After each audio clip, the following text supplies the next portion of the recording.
नमस्कार दोस्तों, स्वागत है आपका स्टेनो गुरु यूट्यूब चैनल में। दोस्तों आज की वीडियो हम लोग प्रैक्टिस करने वाले हैं। राजस्थान कर्मचारी चयन आयोग के लिए स्टेनोग्राफर की डिक्टेशन का अभ्यास करेंगे, जो कि 100 शब्द प्रति मिनट की स्पीड से रहेगा। एकदम एग्जाम हॉल जैसा डिक्टेशन रहेगा और 10 मिनट का डिक्टेशन होगा। सभी लोग इसको प्रैक्टिस करेंगे। इसमें हम कामा, पूर्ण विराम, पंक्चुएशन सब कुछ बोलेंगे, तो आपको इसको पॉइंट आउट करना है। कॉमा की जगह कॉमा लगाना है, पूर्ण विराम की जगह पूर्ण विराम, पैरा की जगह पैरा इंडिकेट कर लेना आपको।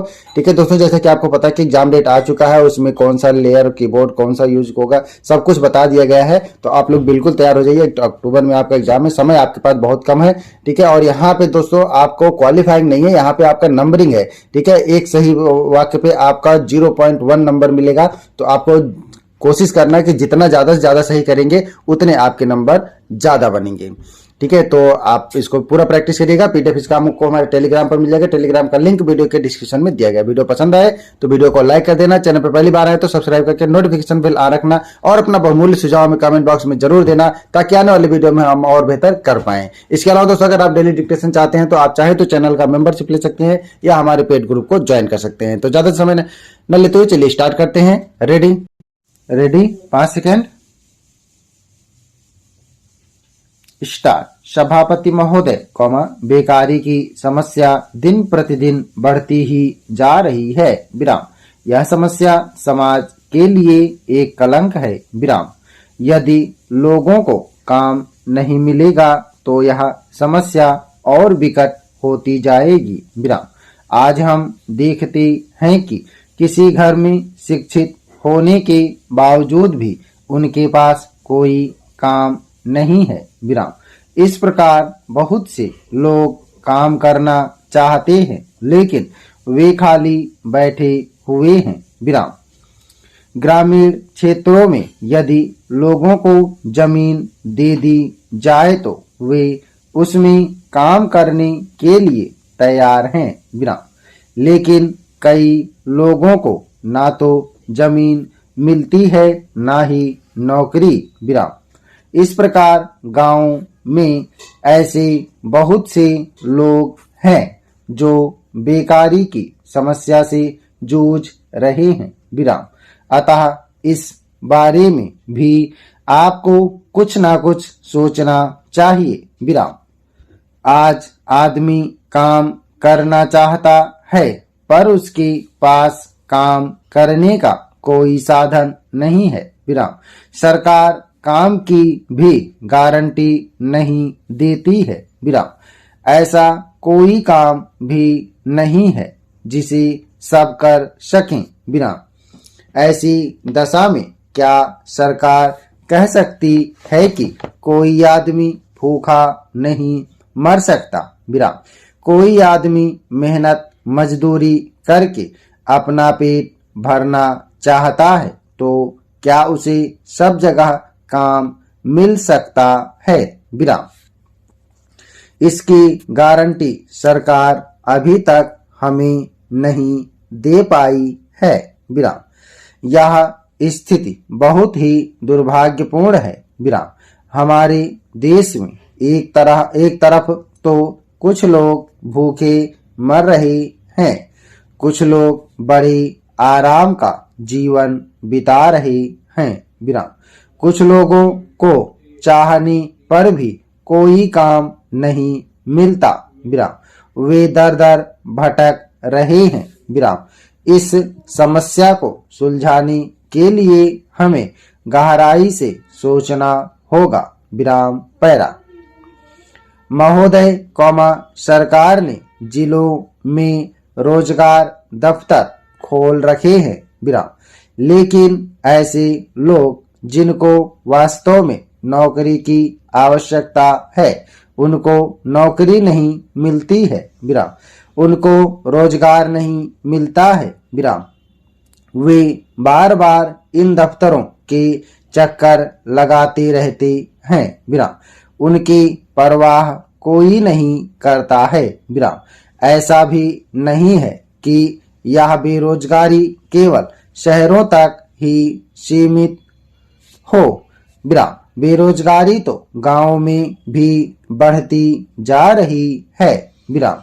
यदि वास्तव में हम इस समस्या को दूर करना चाहते हैं तो देश में उद्योग धंधे स्थापित करने चाहिए। विराम। उद्योग धंधे खोले जाने से कई बेरोजगार लोगों को रोजगार मिल सकेगा। विराम। कुटीर उद्योगों को भी महत्व दिया जा सकता है क्योंकि इन्हें चलाने में अधिक बजट की आवश्यकता नहीं होगी। विराम पैरा। अध्यक्ष महोदय, शिक्षा के माध्यम के संबंध में इस सदन में कई सदस्यों ने अपने विचार रखे हैं। विराम। सबसे पहले मैं अध्यक्ष महोदय तथा सदन का ध्यान इस बात की ओर दिलाना चाहता हूं कि शिक्षा कई माध्यमों के द्वारा दी जा सकती है। विराम। जितनी विचारधाराएं शिक्षा के माध्यम के संबंध में है, चाहे प्रकृति का सौंदर्य हो, चाहे ललित कला हो, चाहे खेल कूद हो, चाहे श्रम हो और चाहे भाषा हो, उन सभी माध्यमों का इस्तेमाल करके हमें अपने विद्यार्थियों को ऐसी शिक्षा प्रदान करनी चाहिए जिससे उनके व्यक्तित्व का चहुमुखी विकास हो सके। विराम।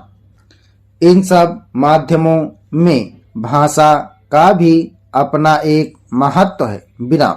लेकिन अफसोस है कि आजकल हम केवल भाषा को ही शिक्षा का माध्यम बनाकर चले, जिसका नतीजा यह हुआ कि केवल किताबी शिक्षा ही हम अपने बच्चों को दे पाए और केवल किताबी शिक्षा से न उनके व्यक्तित्व का ही संपूर्ण विकास हो पाता है और न हम अपनी शिक्षा को ही अच्छे स्तर पर ले जा सकते हैं।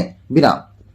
इसलिए मैं निवेदन करना चाहता हूं कि भाषा के अलावा अन्य जितने माध्यम शिक्षा के हैं उन सब माध्यमों को हमारी शिक्षा प्रणाली में उचित स्थान दिया जाना चाहिए। विराम पैरा।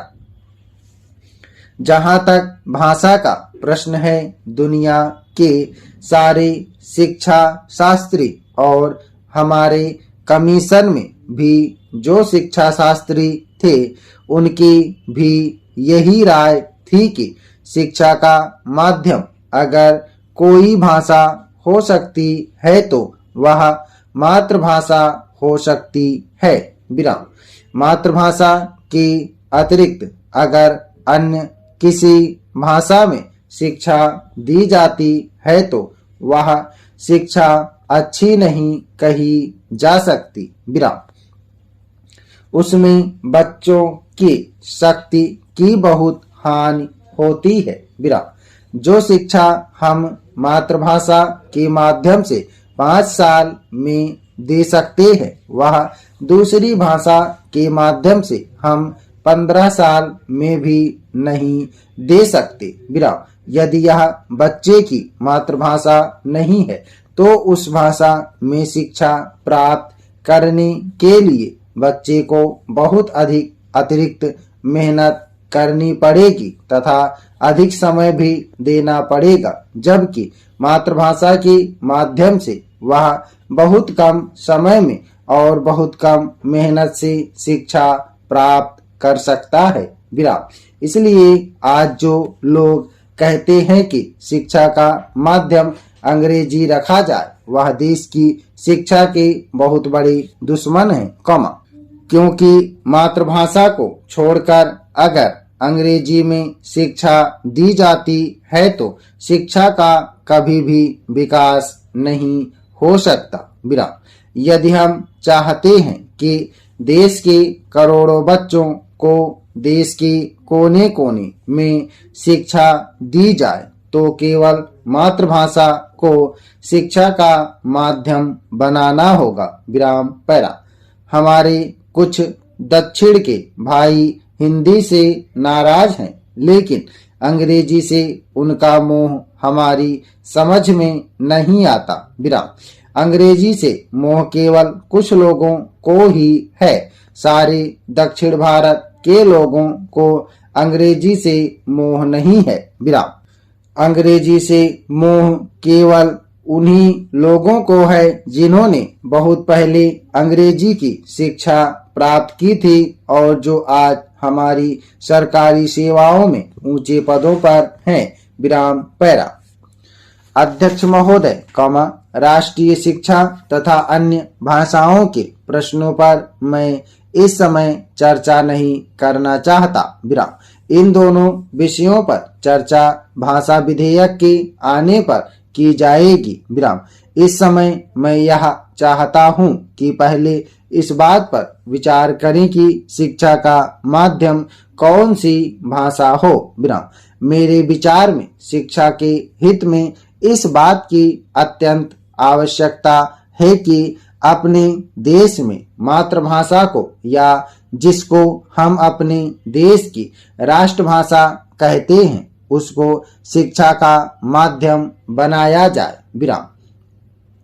उच्चतम शिक्षा का माध्यम भी मातृभाषा होनी चाहिए। विराम।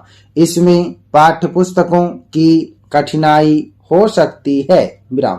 लेकिन यह कहना कि जब तक पाठ्य पुस्तकें न बन जाएं तब तक मातृभाषा को शिक्षा का माध्यम न बनाया जाए। विराम। यह गलत तर्क होगा। विराम। यह तर्क अपनाया गया तो हम कभी भी मातृभाषा को शिक्षा का माध्यम नहीं बना पाएंगे। विराम समाप्त। ओके दोस्तों, आप लोग इसको प्रैक्टिस करिएगा। सभी लोग मैटर को प्रैक्टिस और ट्रांसक्राइब करेंगे। अगर एक बारी में छूटता है तो 2 बारी, 3 बारी, 4 बारी करेंगे, लेकिन प्रैक्टिस जरूर करेंगे और मैटर को ट्रांसक्राइब करके पीडीएफ से मैच करके जरूर बताएंगे कितनी मिस्टेक हो रही है। एक 100 शब्द प्रति मिनट की स्पीड से है, इसमें पंक्चुएशन भी आपका बोला गया है। उम्मीद है कि दोस्तों वीडियो आपको पसंद आया होगा, तो वीडियो को लाइक कर देना और अगर अभी तक आपने हमारे चैनल को सब्सक्राइब नहीं किया तो प्लीज़ सब्सक्राइब करके नोटिफिकेशन बेल ऑन करना। और दोस्तों, अगर आप डेली डिस्कशन चाहते हैं तो आप चाहें तो चैनल का मेंबरशिप ले सकते हैं या हमारे पेड ग्रुप को ज्वाइन कर सकते हैं। अधिक जानकारी के लिए आप हमें मेल कर सकते हैं। हमारी मेल ID है studyforstenographer@gmail.com। अपना बहुमूल्य सुझाव हमें कमेंट बॉक्स में जरूर देना। वीडियो को पूरा देखने के लिए बहुत बहुत धन्यवाद। Thanks for watching. जय हिंद, जय भारत।